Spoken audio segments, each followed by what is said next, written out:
Jawabnya ada. Yaitu mana? Perkara yang menjadi rahsia di antara Allah dan Rasul. Bukan semua perkara yang Allah sampaikan kepada Rasul itu semuanya itu mesti disampaikan, tidak. Lepas tu dalam kitab ni dia menerangkan kepada kita bahawasanya bab tabligh sifat Rasul menyampaikan itu terbahagi kepada 3. Kalau seandainya semua perkara itu mesti disampaikan, tidak ada suatu perkara pun yang disembunyikan, jadi tidak adalah rahsia di antara umat Islam dengan orang kafir. Contohnya rahsia peperangan pun mesti dibagi tahu juga kepada orang kafir. Betul tak? Kalau semua benda Rasul mesti sampaikan, maknanya tidak adalah rahsia peperangan. Boleh faham tak? Rahsia peperangan pun bagi tahu juga orang kafir. Besok nak pergi serang sekian-sekian, nak pergi mana bagi tahu. Siap-siap orang kafir lari, ataupun pasang perangkap dan sebagainya. Betul? Itulah dalil menunjukkan tidak semua perkara itu Rasul sampaikan. Yang dikatakan wajib Rasul menyampaikan itu hanyalah kepada perkara yang Allah suruh sampaikan. Adapun perkara yang Allah larang menyampaikan, maka Rasul menyembunyikan. Rasul tak bagi tahu siapa pun. Dan bahagian yang ketiga, harus tabligh. Harus tabligh. Apa erti harus? Harus bermaksud boleh berlaku dan boleh tidak berlaku. Harus tabligh, yakni harus menyampaikan. Allah menyerahkan perkara itu kepada Rasul untuk disampaikan kepada sesiapa yang Rasul nak, dan kepada siapa yang Rasul nak sembunyikan. Itu terserahlah kepada Rasul. Itu masuk dalam bahagian tabligh yang ketiga. Harus tabligh namanya. Harus tabligh. Ada orang yang Rasul bagi tahu, ada orang yang tidak diberitahu oleh Rasul. Itu maksud harus tabligh, harus menyampaikan. Bukan semua, harus menyampaikan.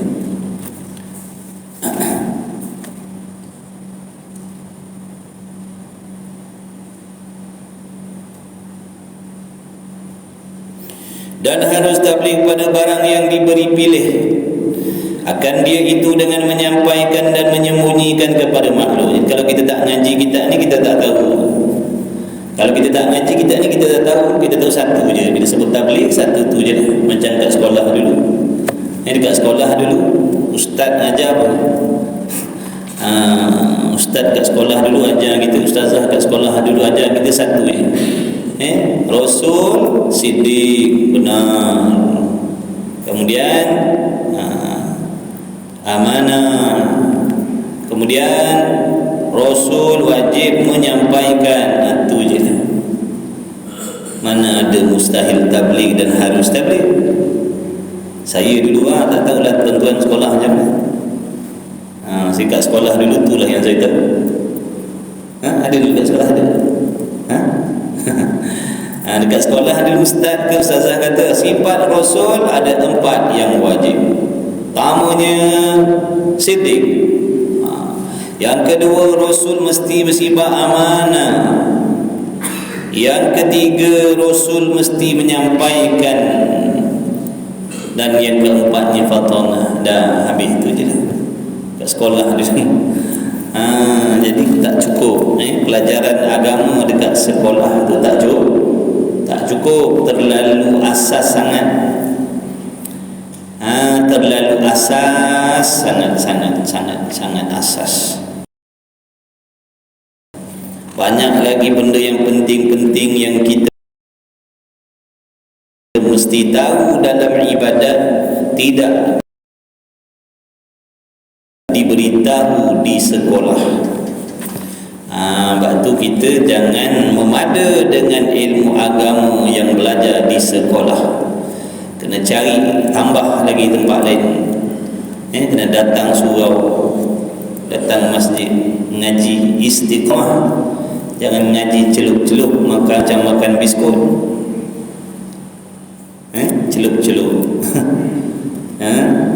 Ngaji sampai muka surat 15 hilang dah. Dah tak nampak batang hidung, tak tahu mana gaib.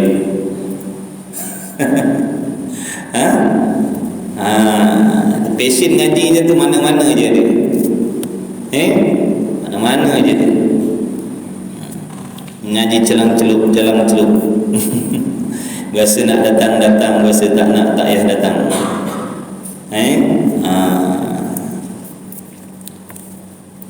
Maknanya tak bersungguh kita belajar. Kita anggap ilmu agama ni santai-santai saja. Benda sambil-sambil, jangan tak ambil tahu langsung. Na'udzubillah. Ilmu fardu ain ni bukan ilmu santai-santai sambil-sambil.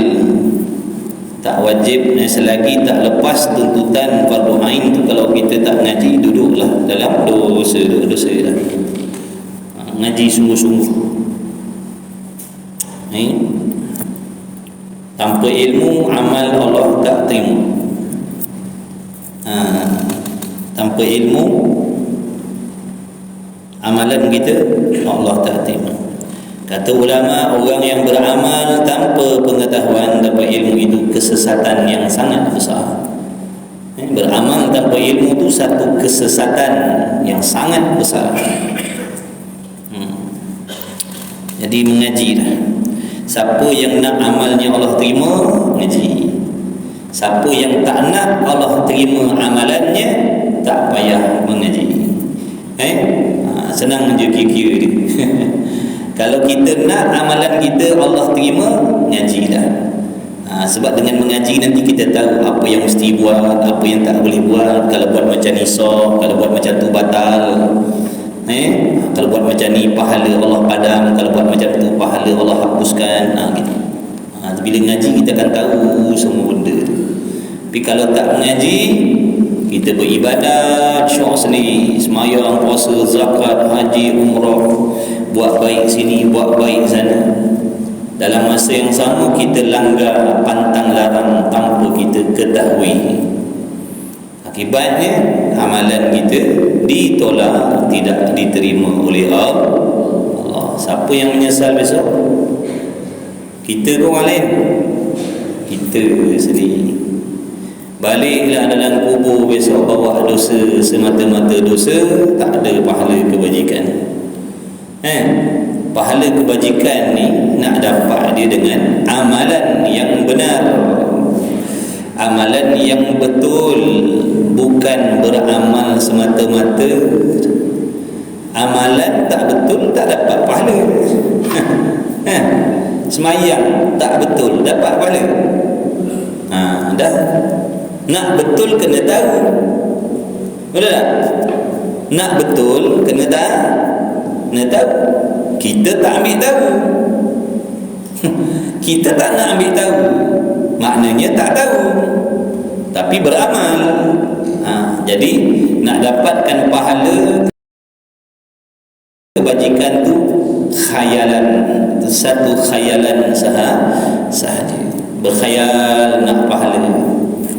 Lepas semayang khayal Allah terima, lepas puasa khayal Allah terima, rupa-rupa Allah tak terima.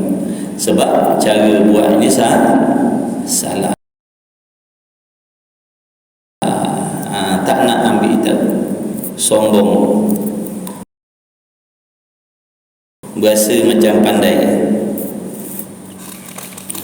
Baik.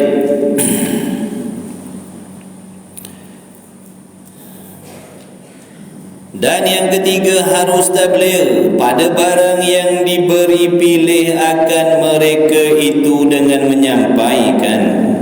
Diberi pilih, maknanya Allah menyerahkan perkara itu kepada kebijaksanaan Rasul sallallahu alaihi wasallam. Sama ada nak menyampaikan kepada si A, nak menyembunyikan daripada si B, itu terserahlah kepada Rasul. Itu yang dimaksudkan dengan harus menyampaikan, harus tabligh. Dan menyembunyikan kepada makhluk, mana-mana orang yang Rasul tak nak bagi tahu, terserahlah kepada Rasul. Tak sama macam yang pertama tu, wajib tabligh tu Rasul tak pilih orang. Wajib tabligh tu Rasul tak pilih orang, semuanya Rasul sampaikan. Semuanya Rasul khabarkan, Rasul ceritakan, tak pilih-pilih. Dan bahagian menyampaikan itu pun tiga juga, iaitu wajib tabligh, wajib menyampaikan pada barang.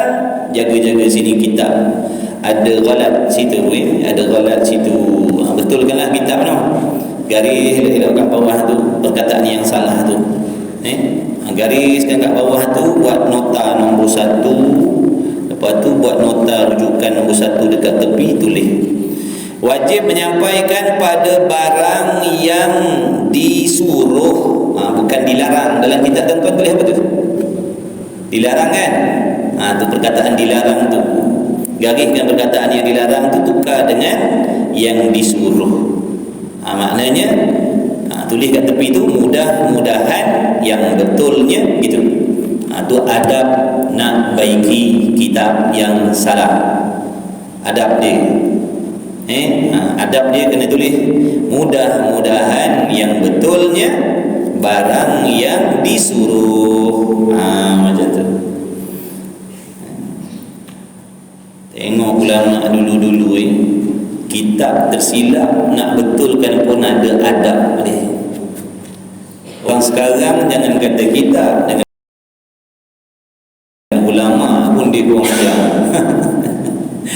Orang sekarang jangan kata dengan kitab, dengan ulama pun dia kurang ajar. Orang sekarang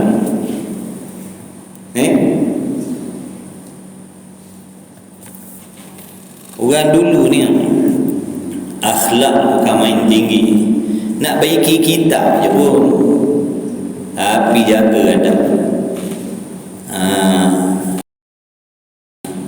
Gariskan, dia kata kat bawah tu gariskan, letak nombor rujukan, tulis rujukan nombor 1. Tadi kat dalam tulis nombor 1, kat tepi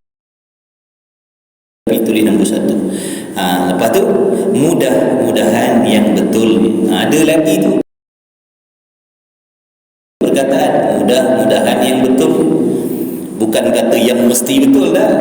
Mudah-mudahan yang betulnya barang yang disuruh, bukan yang dilarang. Dalam kitab tadi yang dilarang.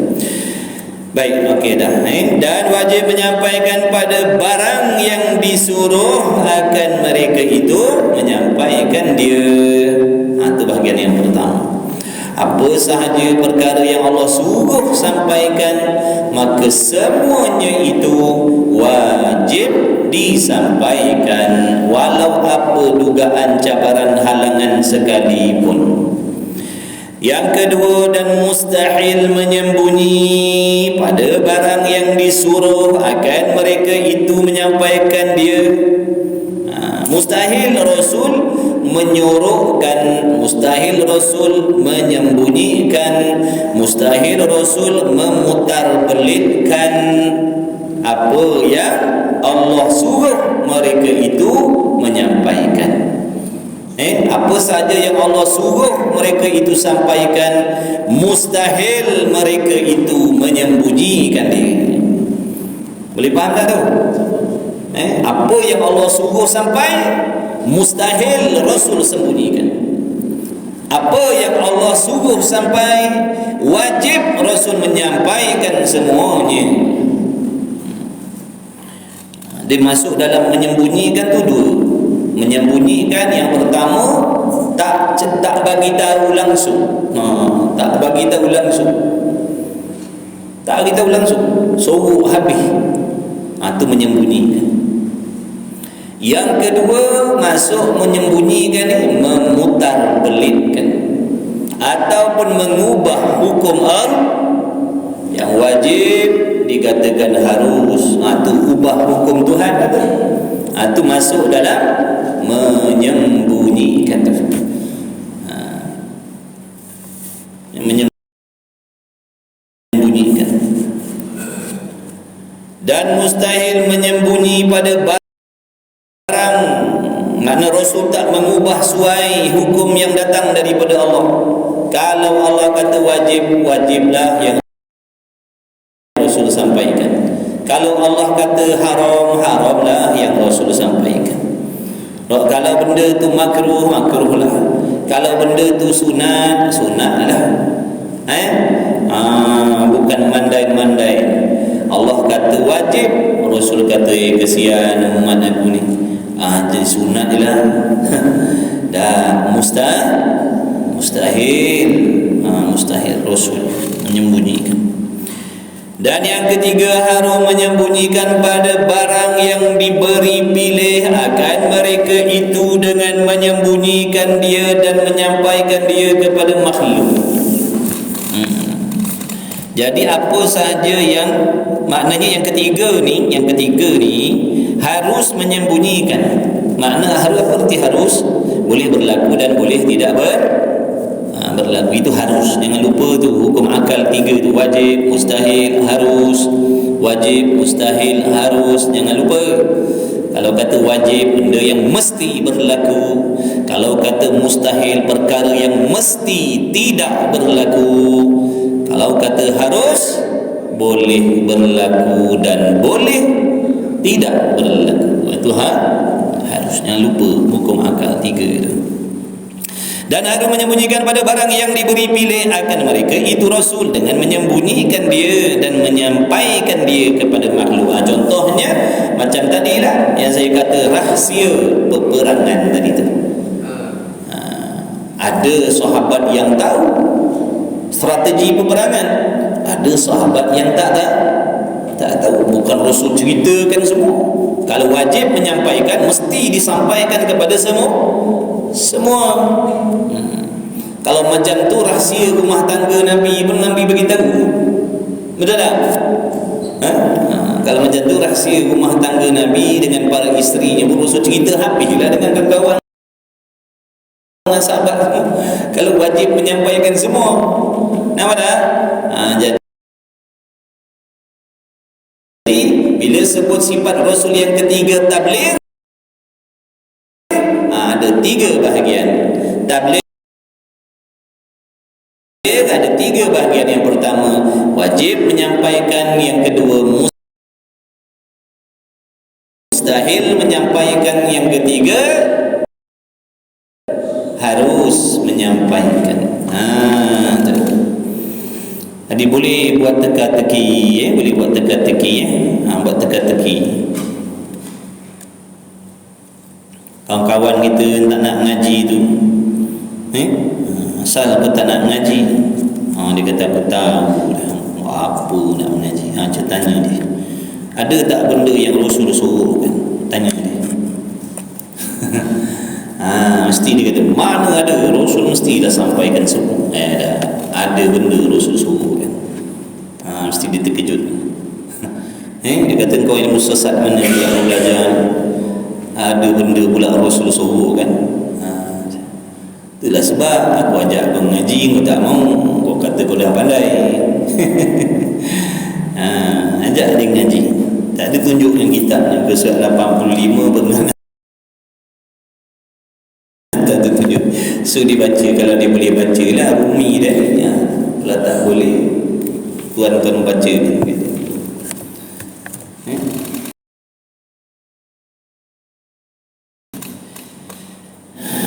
Dan dalil atas tabligh mereka itu, maka kita ni beriman percaya Rasul itu bersifat dengan tabligh, kita mesti tahu bukti. Kita mesti kena tahu bukti.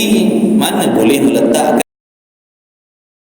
kepercayaan kepada sesuatu tanpa bukti. Mesti ada bukti. Mana bukti kita percaya Rasul itu mesti menyampaikan amanah Allah? Mana buktinya? Kita mesti tahu bukti. Jangan kita percaya tanpa bukti. Mesti tahu bukti. Mana bukti dia? Ada dah dalam kitab ni. Ulama dah tolong, dah cari. Kita cuma nak dengar, nak fahamkan sahaja bukti. Gitu. Kalau suruh kita cari sendiri, mati hidup balik dia pun tak jumpa dah. Kalau suruh cari sendiri, mati hidup balik pun tak jumpa. Mujuk ulama tolong. Dan dalil atas tabligh, mana bukti di atas pegangan kepercayaan, keyakinan kita Rasul itu mestilah menyampaikan amanah Allah. Dalilnya ialah kita fikir. Kita fikir. Bila sebut kita fikir, dalil apa tuan-tuan? Hello. Dalil apa? Akli. Bukan dalil tiduri. Dalil akli namanya. Dalil akli, dalil akal namanya, dalil akli. Dalil akli, dalil akal. Kita fikir, tilik dengan akal fikiran. Kalau dalil itu, bukti itu ambil dari Quran ataupun hadis, namanya dalil naqli. Nakli. Dalil nakli itu mana? Dalil-dalil, bukti-bukti yang kita ambil daripada Al-Quran ataupun hadis Nabi SAW. Itu dalil naqli namanya. Kalau fikir, dalil aqli namanya. Fikir macam mana itu? Iaitu jika mereka itu Rasul tidak bersifat dengan tabligh. Kita fikir renung dengan akal kita. Kalaulah Rasul itu tidak bersifat dengan menyampaikan hukum hakam Allah, yakni menyampaikan barang yang disuruh akan mereka itu menyampaikan dia kepada makhluk, nescaya adalah mereka itu bersifat dengan kitman, artinya menyembunyikan barang yang disuruh akan mereka itu dengan menyampaikan dia kepada makhluk. Betul tak? Kita fikir dengan akal kita, kalau Rasul tak bersifat dengan tabligh, kalau Rasul tidak bersifat dengan menyampaikan, sudah tentulah dia bersifat dengan lawan dia, betul? Lawan menyampaikan apa? Menyembunyikan, menyuruhkan. Kalau dah tak menyampaikan, menyuruhkanlah lawan dia. Jadi akal kita fikir macam tu. Kalau Rasul tidak bersifat tabligh, kalau Rasul tidak bersifat dengan menyampaikan, tentulah Rasul menyembunyikan. Kalau tidak menyembunyikan, mesti menyampaikan. Itu dalil akli kita lah. Jadi kita fikir, kalau Rasul tidak bersifat tabligh, tentulah Rasul itu menyampaikan. Kalau Rasul tak bersifat dengan tabligh, tentulah Rasul menyembunyikan. Rasul takkan cerita, Rasul takkan bagi tahu kepada sesiapa pun makhluk. Dan iaitu Rasul menyembunyikan. Rasul tak bagi tahu, Rasul tak menceritakan, Rasul tak mengajarkan. Mustahil. Tak boleh terima. Mustahil. Akal tak boleh terima. Nak kata Rasul menyembunyikan, bohong. Dakwaan tu dusta, bohong, palsu. Mustahil. Kenapa? Mustahil atas mereka itu menyembunyikan. Kerana kita ni umat sudah mengetahui akan beberapa perkara yang menyampai mereka itu kepada makhluk, yang sampai kepada kita semua ini dengan bertalu-talu dan bertali-talian. Makna bersambung-sambung, bersanad-sanad maknanya. yang mengambil akan dia daripada Rasul sallallahu alaihi wasallam. Ni macam yang tuan-tuan sedang buat ni, mana ambil ni benda ni? Yang bertelekung, bertudung, berjubah, berkopiah, baca Quran, sembahyang, ambil mana? Reka-reka sendiri. Nikah, kahwin, ijab, kabul, ambil mana tu? Datang daripada mana benda-benda tu? Yang perempuan kena pakai begini, yang laki kena pakai begitu, ambil mana tu? Pandai-pandai. Itulah di antara benda yang datang daripada Rasul sallallahu alaihi wasallam. Kena semayang, kena puasa, naik haji, bayar zakat, nikah kahwin. Tu benda-benda yang datang daripada Rasul lah. Itulah dalilnya Rasul telah menyampaikan.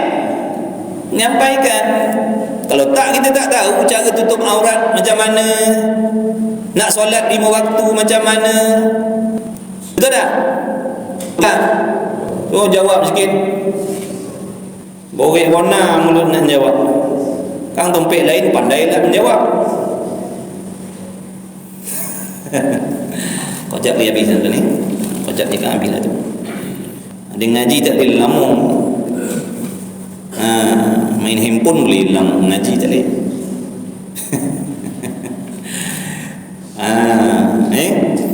Jadi kalau Rasul menyembunyikan kita ni, jangan kata semayang puasa, Islam, iman pun kita takkan dapat kita nikmat iman Islam. Kalau Rasul tak menyampaikan,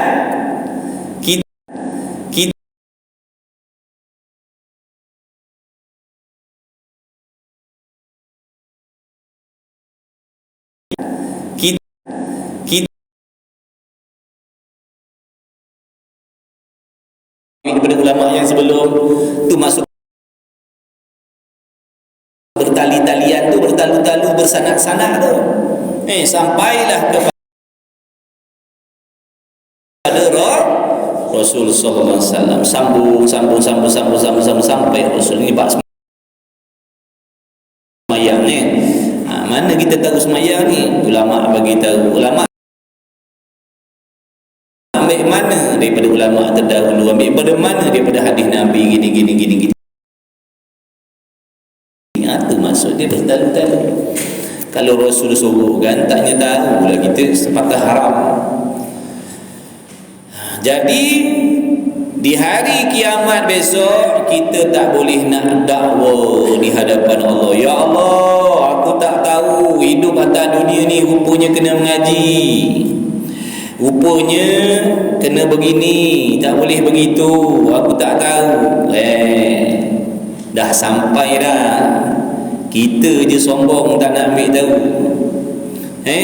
Jadi kita masyarakat akhir zaman ni banyak tak tahu, tak reti, tak faham tentang agama halal haram, bukan sebab tak sampai, sebab sombong tak nak ambil tahu. Betul ke tidak? Tengoklah kampung ni berapa ramai orang ambil tahu. Tengoklah kampung ni, penduduk sini berapa orang? Bancian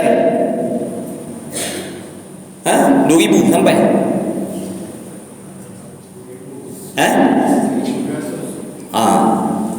1,000 lah Gonap kan 1,000. Yang sampai ni berapa korek ya?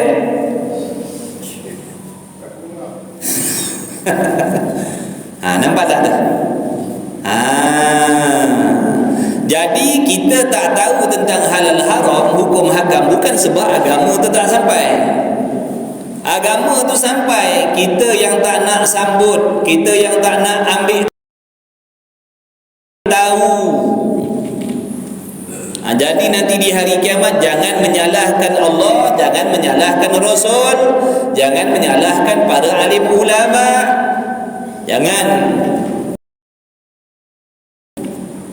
Allah dah takdirkan orang ni, Allah tugaskan bawa agama ke sini, yang tu bawa agama ke situ, yang tu sampaikan agama situ, yang tu agama situ.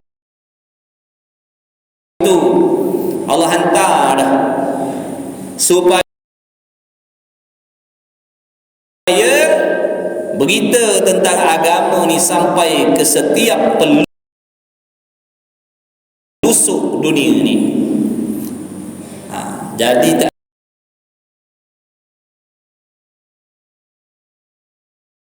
ada pelosok dunia ni.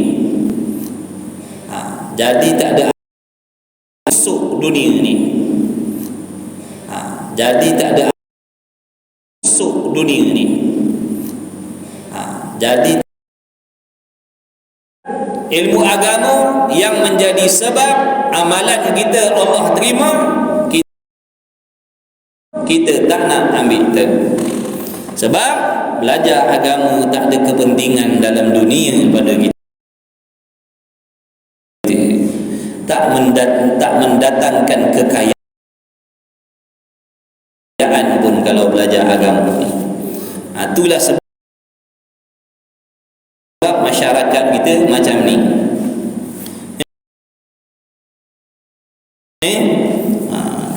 Tak ramai yang nak ambil tahu.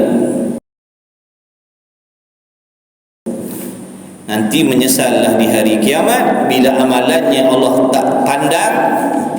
Menyesallah, ya Allah pasal tak terima aku dulu atas dunia buat baik dengan mak bapak, buat baik pada suami, buat baik pada anak bini, tolong orang sini, tolong orang sana, time haji pergi haji, time umrah pergi umrah, masuk Ramadan puasa tunggang terbalik, malam tadarus tunggang lintang tukang.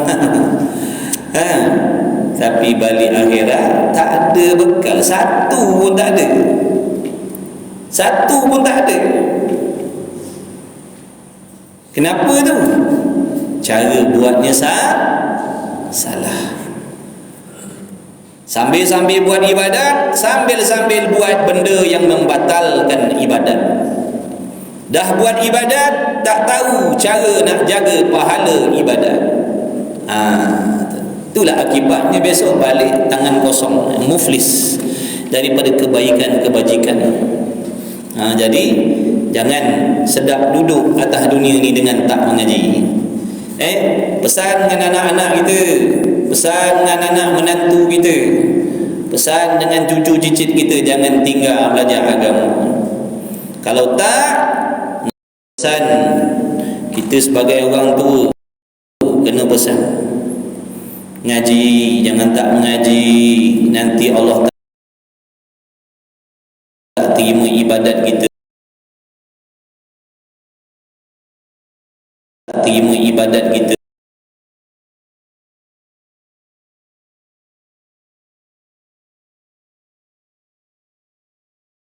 Terima ibadat kita.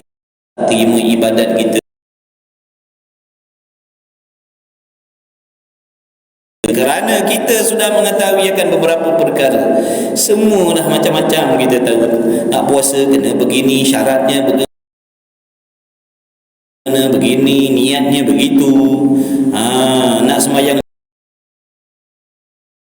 5 waktu, syaratnya begini, rukunnya begitu. Tu sampai dah kepada kita daripada Rasul lah tu. Yang menyampaikan mereka itu kepada makhluk yang sampai kepada kita semua ini dengan bertalu-talu dan bertali-talian yang mengambil akan dia daripada Rasul. Maka jika menyembunyi mereka itu, kalaulah Rasul itu menyembunyikan, nescaya kita semua ini tidak dapat mengetahui satu pun kita takkan tahu. Satu pun tak tahu. Macam zaman jahiliah tu, zaman yang tak ada Rasul. Syariat Nabi yang sebelum, syariat Rasul yang sebelum tak sampai kepada mereka. Dan pada waktu mereka itu tidak diutuskan Rasul. Jadi orang-orang yang berada di zaman jahiliyah itu dia terombang-ambing, dia tak ada panduan. Tak ada yang mengatakan mesti kena begini, mesti kena begitu, yang ni dapat pahala, yang ni berdosa. Tak tahu. Tak ada yang mendatangkan, membawa peringatan. Syariat Rasul yang sebelum tu tak sampai kepada dia. Syariat Rasul yang sebelum tu mati dah, terkubur lah. tak ada yang menyambung. Jadi sampai satu peringkat seorang pun tak tahu halal haram, yang nama Islam apa, yang nama Allah pun tak tahu. Jahiliyah. Jadi jahiliyah tu meskipun maka orang-orang yang berada di zaman jahiliyah tu semua tindak tanduk, tingkah laku, perangai, akhlaknya semata-mata ikut nafsu masing-masing. Tak peduli. Sebab tu orang perempuan zaman jahiliyah dulu dapat duduk jadi orang perempuan zaman jahiliyah ni dibuat macam binatang. Itu zaman jahiliyah.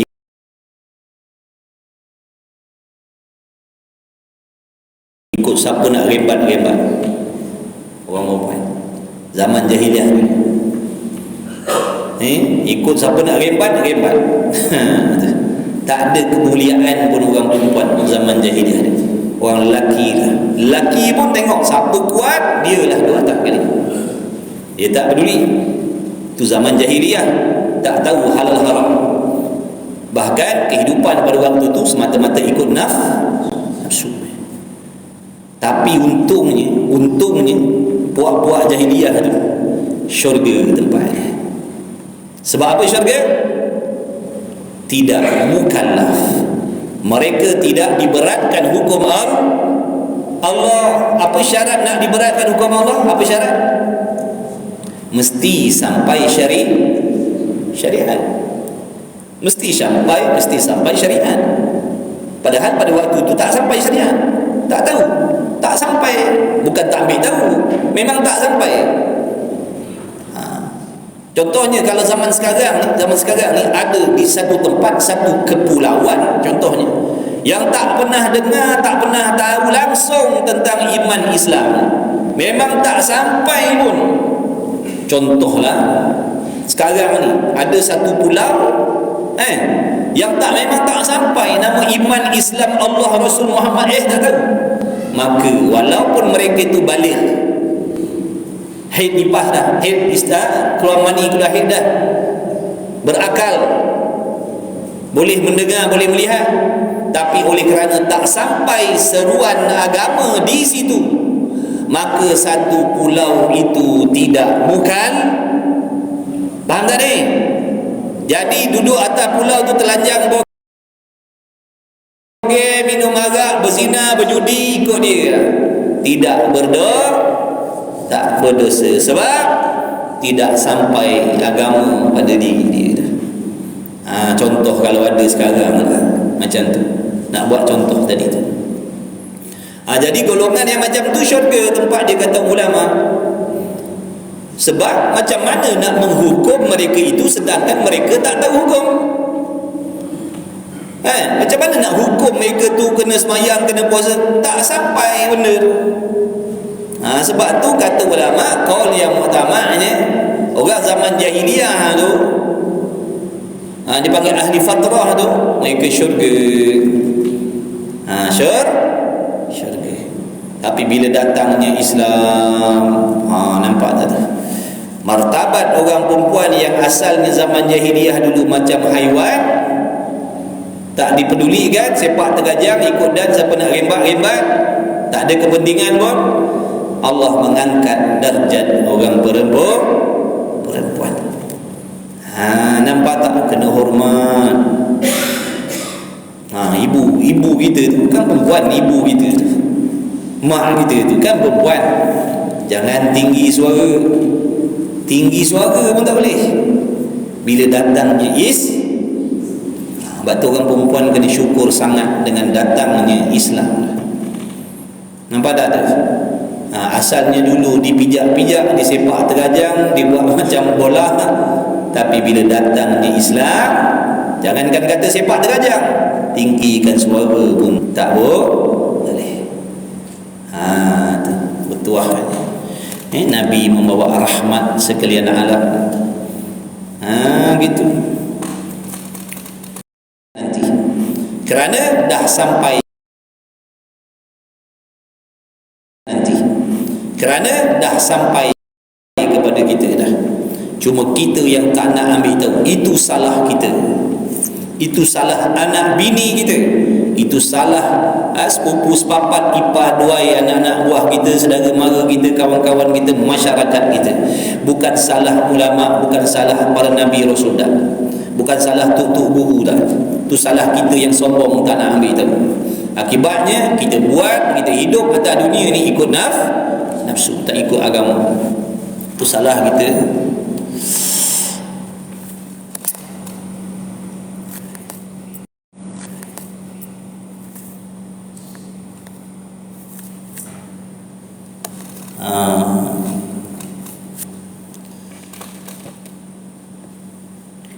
Lagi pula menyembunyikan barang yang disuruh menyampaikan itu hukumnya haram, lagi dikutuk akan dia. Jadi jangan suruhkan hukum Allah. Yang halal halal lah, yang haram haram lah. Jangan dek kerana kepentingan kedudukan ataupun dunia yang haram dikatakan halal, yang halal dikatakan haram. Tu jangan. Sebab tu kalau nak cari ulama yang benar.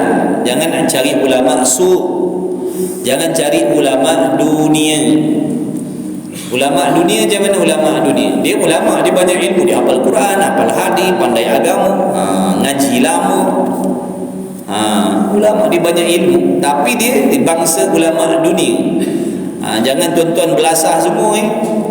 Ulama ni dia ada dua, satu ulama dunia, satu ulama akhirat. Ulama dunia ni dia jual agama kerana dunia. Takut orang tak nak mengerti. Ada yang berasa hati tak nak dah mengaji dengan dia. Disuruh-suruh sebab ada kepentingan. Takut orang tak suka dengan dia, maka disuruhkan hukum-hukum yang tertentu. Itu ciri ulama dunia.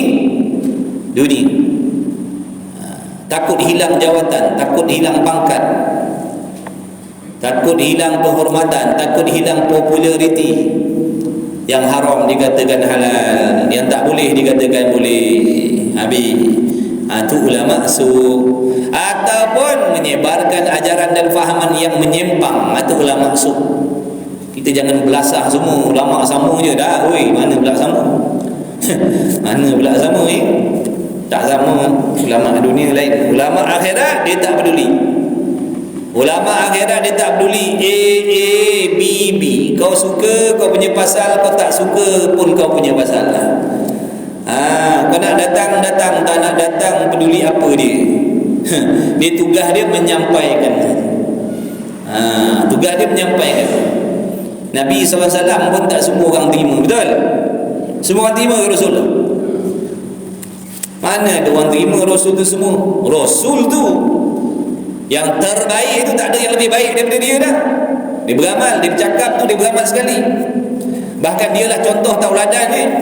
Pun orang tak nak ikut, tak nak terima, maki, hamun, fitnah. Apatah lagi kita yang sama-sama manusia biasa ni. Jadi tak pelik lah. Tak pelik lah ada orang suka. Tak pelik lah ada orang suka. Tak pelik lah ada orang suka. Tak pelik lah ada orang suka.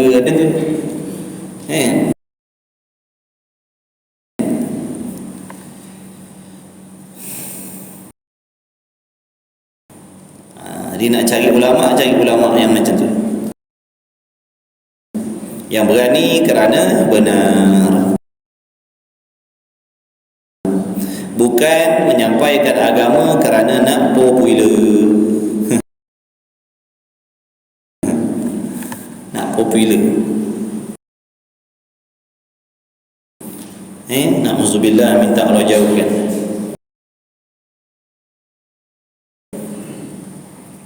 Minta Allah jauhkan.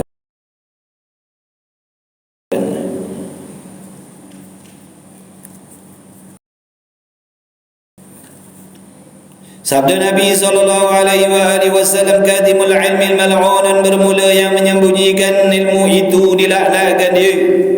Kalau begitu kejaplah di hati kita. Jadi mana yang tahu? Kalau orang tanya apa hukum, tahu. Jawab. Tak tahu? Jawab tak tahu. Mana saya tahu? Saya tahu. Saya tahu. Saya tahu. Saya tahu.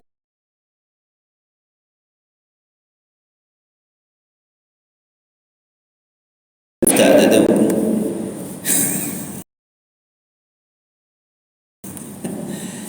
Nampak tak? Allah jadikan manusia ni ada benda dia tahu, ada benda dia tak tahu. Bukan semua benda dia tahu. Itu orang tanya tak tahu, tak tahu. Tanyalah yang lain. Ramai lagi yang tahu. Tukang kerti. Kecuali dia betul-betul alim mahir, itu lain. Memang dia kaki kitab, ulat kitab, telaah kitab pagi petang siang malam, itu lain. Dia mahir macam ulama dulu-dulu. Tanya apa?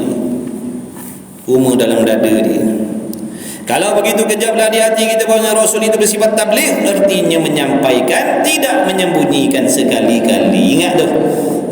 Itulah keimanan kita kepada para Rasul. Wajib kita percaya, kita yakin, hati kita terima, hati kita setuju sungguh-sungguh bahawasanya para Rasul alaihissalatu wassalam tu sekaliannya mereka itu bersifat dengan tabligh, yakni menyampaikan apa-apa saja yang disuruh oleh Allah kepada mereka, menyampaikan akan dia.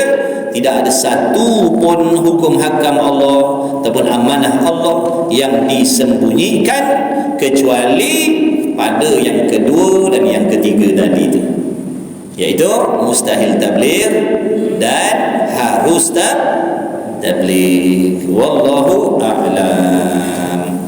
Jadi sikit-sikit, lama-lama dapat sikit. Sikit-sikit, lama-lama dapat sikit dah lah. Alhamdulillah. La haula wa la quwwata illa billahil aliyyil. Satu kelas lagi sempat satu kelas lagi, insya-Allah. Mudah-mudahan dipanjangkan umur sekalian ni, mudah-mudahan diampunkan segala dosa-dosa kita, kedua ibu bapa kita, anak bini kita, sekalian muslimin muslimat, mukminin mukminat. Mudah-mudahan Allah ampunkan kita dari sebarang jenis dosa dan maksiat zahir dan batin. Mudah-mudahan Allah beri umur yang berkah, rezeki yang halal lagi berkah, kesihatan, keafiatan yang berkah. Amin ya Rabb. Istiqamah dalam belajar, bersungguh-sungguh mengaji kerana Allah. Mudah-mudahan. Bismillahirrahmanirrahim. Alhamdulillahirabbil alamin, wassalatu wassalamu ala rasulillah. Allahumma rabbana anfa'na bima 'allamtana, rabbana 'allimna alladhi yanfa'una, rabbana faqih fi ahlana.